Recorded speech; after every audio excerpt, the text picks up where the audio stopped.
నా వెనకాల పీక్ పైనైతే ఒక ఎనిమి క్యాంపింగ్ చేస్తూ ఉన్నాడు. వాడు ఓపెన్‌కే రావట్లేదు. అందుకే నేను కావాలని ఇటువైపు తిరిగి ఎవరో ఎనిమి ఉన్నట్టు అక్కడ ఫైర్ కొడతా ఉన్నాడు. వాడిప్పుడు నేను వేరే వాళ్ళని కొడతాననుకోని వచ్చి నా మీద ఫైర్ కొడతాడు. నేను వాడిని కొట్టేయచ్చు. ఇది నా ప్లాన్. ఎందుకంటే వాడు చాలా సేపు నుంచి బయటికి రావట్లేదు. క్యాంపింగ్ చేస్తా ఉన్నాడు. ఫైనల్లీ నా ప్లాన్ సక్సెస్ అయింది. బయటకు వచ్చాడు. ఇక ఎంపో రౌండ్ తీసుకొని కొట్టానన్నమాట. హెడ్ షాట్ అయితే పడలేదు. బాడీ షాట్లు పడ్డాయి. కానీ ఫుల్ డ్యామేజ్ పడిపోయింది. రువాల్ వేసుకున్నాను అనుకోండి. వాడైతే నాకు అయిపోయాడు. డిమిట్రీ పెట్టుకున్నట్టు. ఇంకా నేను మాత్రం ఏం చేయకుండా ఫుల్కిల్ కొట్టేసాను. మా క్యాంపస్ ని డైరెక్ట్ గా మనం అటాక్ వెళ్ళి అనుకోండి వాళ్ళు అస్సలు బయటికి రారు. ఎక్కడ అవుట్ అయిపోతాం అని చెప్పి అదే మనం వేరే వాళ్ళని కొడుతున్నట్టు ఆ కటింగ్ ఇచ్చాం అనుకోండి వాళ్ళు క్రాస్ ఫైర్ జరుగుతుంది కిల్ వస్తాయని చెప్పి బయటకు వస్తారు. మా నరుటో అప్డేట్ వచ్చిన కాడి నుంచి నాకు ఏం అర్థం కావట్లేదు.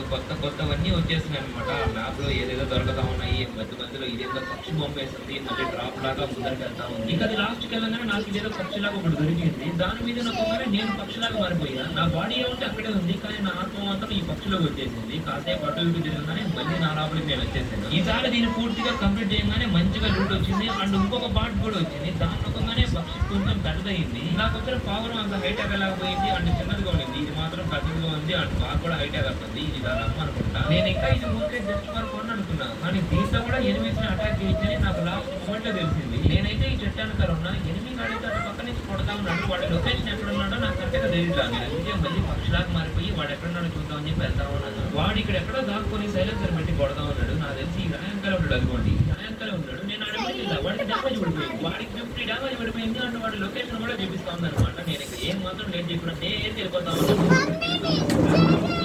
మళ్ళీ 49 డ్యామేజ్ పడ్డది. ఈసారి గండి తీసుకొని స్కోప్ పెట్టి కొట్టేసాను. స్టార్టింగ్ లో ఏమో అన్నారు కానీ ఈ పక్షి మాత్రం భలే ఉపయోగపడుతుంది. ఈ వీడియో నచ్చినట్లయితే లైక్ చేసి సబ్స్క్రైబ్ చేసుకోండి. ఓకే.